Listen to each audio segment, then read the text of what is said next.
Shalom, salam damai, berkah dalam. Rekan-rekan, satu perikop. Kita lanjutkan dengan perikop untuk hari ini dengan judul Yesus mengutuk pohon ara. Matius 21 ayat 18 sampai 22. Pada pagi-pagi hari, dalam perjalanannya kembali ke kota, Yesus merasa lapar. Dekat jalan, ia melihat pohon ara, lalu pergi ke situ. Tetapi ia tidak mendapat apa-apa pada pohon itu selain daun-daun saja. Katanya kepada pohon itu, "Engkau tidak akan berbuah lagi selama-lamanya." Dan seketika itu juga keringlah pohon ara itu. Melihat kejadian itu, tercenganglah murid-muridnya, lalu berkata, "Bagaimana mungkin pohon ara itu sekonyong-konyong menjadi kering?" Yesus menjawab mereka, "Aku berkata kepadamu, sesungguhnya jika kamu percaya dan tidak bimbang, kamu bukan saja akan dapat berbuat apa yang kuperbuat kepada pohon ara itu, tetapi juga jikalau kamu berkata kepada gunung ini, beranjaklah dan tercampaklah ke dalam laut, hal itu akan terjadi. Dan apa saja yang kamu minta dalam doa dengan penuh kepercayaan, kamu akan menerimanya." Demikianlah Injil Tuhan.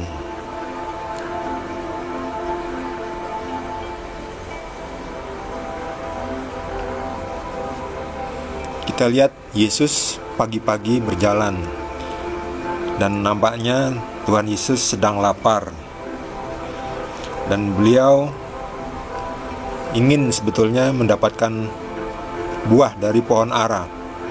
Jadi pohon ara ini berbuah, tapi mestinya berbuah tapi tidak berbuah. Ya, ada yang berkata bahwa itu belum musimnya.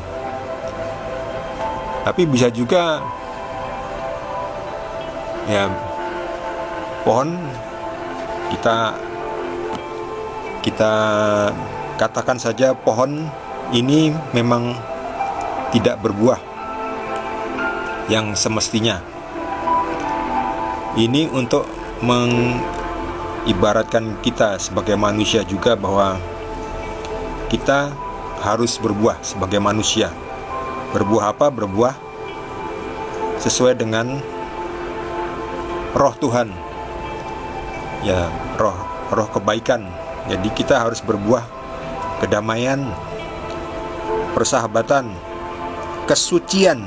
Nah, itu buah-buah kesucian. Pengikut Yesus harus suci, karena kita adalah ranting-rantingnya.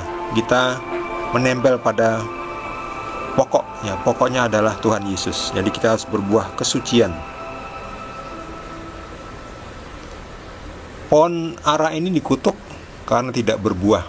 Jangan sampai kita manusia dikutuk juga karena kita tidak menghasilkan buah-buah yang diharapkan oleh Tuhan Yesus, yaitu tadi suci. Kita harus jadi suci, kita hidup jadi damai, berdamai dengan siapapun, bersahabat dengan siapapun, dan kemudian yaitu melakukan seluruh perintah Allah. Itu seluruh perintah Allah dilakukan. Lalu kita juga tidak menyayangi harta kita. Kita menggunakan harta kita untuk pelayanan Tuhan Yesus, dan harus mengasihi perintah Tuhan yang utama, mengasihi sesamanya seperti diri sendiri. Kasihilah Tuhan Allahmu dengan segenap hatimu, dan juga kasihilah sesamamu manusia seperti dirimu sendiri.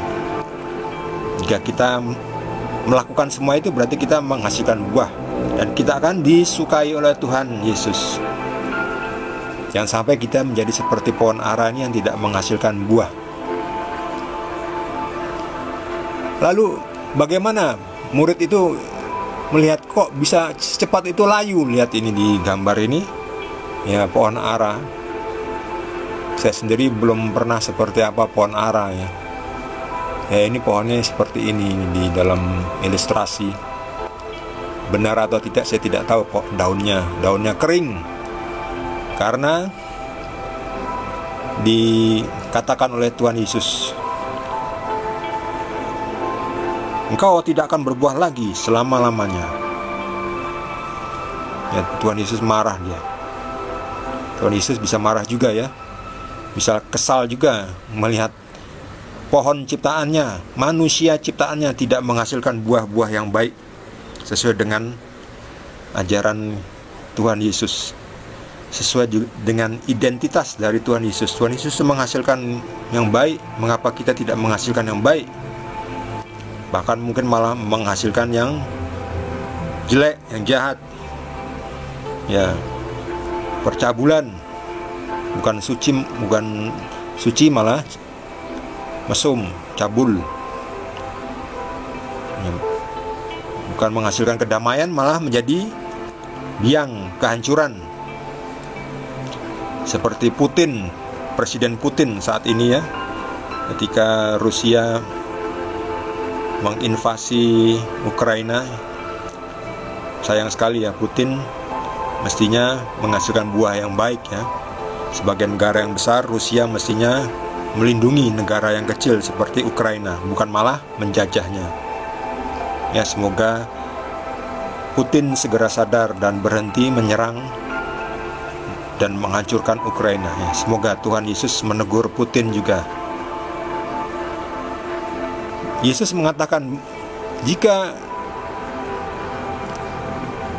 kamu percaya dan tidak bimbang, kamu bukan saja dapat berbuat apa yang kuperbuat dengan pohon ara itu, tapi juga jikalau kamu berkata kepada gunung ini, beranjaklah dan tercampaklah ke dalam laut, hal itu akan terjadi. Ini artinya kita harus berdoa ini dengan penuh kepercayaan, keyakinan. Jika kamu percaya dan tidak bimbang. Kita jadi saya ingat ketika Petrus meminta kepada Yesus agar menyuruhnya berjalan di atas air, menemui Yesus di atas air ketika Yesus malam-malam datang menuju ke perahu yang ditumpangi oleh Petrus. Yesus meminta Petrus, datanglah. Lalu pertama-tama Petrus percaya, yakin, tidak bimbang, pede. Ya, Petrus bisa berjalan di atas air sebentar, tapi kemudian dia mulai bimbang, mulai ketakutan. Nah, udah rasa takut itu mengurangi kekuatan kuasa Tuhan. Jadi ketakutan kita, ketidakpercayaan atau kekurang percayaan sajalah, kekurang percayaan, kebimbangan sedikit aja itu udah mengurangi kuat kuasa Tuhan dalam hidup kita. Jadi apa yang kita minta itu ketika kita berdoa, kita pertama kita harus bertobat juga. Gak bisa kita percaya yakin akan dikabulkan tapi kita sendiri tidak bertobat, ya tidak bisa. Kita harus melakukan semua syarat-syarat yang perlu dilakukan demi terkabulnya doa, yaitu menjadi kita harus hidup menempel pada Yesus sebagai pokok anggur. Kita adalah ranting-rantingnya. Jika kita tidak menempel, artinya kita tidak bertobat, menyerap nutrisi dari Tuhan, kita tidak bisa menghasilkan buah. Walaupun kita ngomong seberapa pede pun, itu namanya menipu diri sendiri. Jadi kalau kita tidak bertobat, kita bilang saya percaya, tapi saya tidak bimbang, tapi saya tidak bertobat. Ya, cuma bertobat dulu, tinggalkan semua kesalahan kita, lalu baru kita yakin, percaya, Tuhan, saya sudah melakukan semuanya, saya percaya. Jika Engkau berkenan, jika Engkau kehendaki, saya akan sembuh, saya akan mendapatkan apa yang saya minta, jika itu sesuai dengan kehendak Bapa di surga. Jadi kita tetap harus bertobat, lalu kita percaya dan tidak bimbang. Nah, kita tidak perlu minta memindahkan gunung. Ya, ini maksudnya adalah memindahkan gunung permasalahan hidup kita ya, yang nampaknya seperti gunung.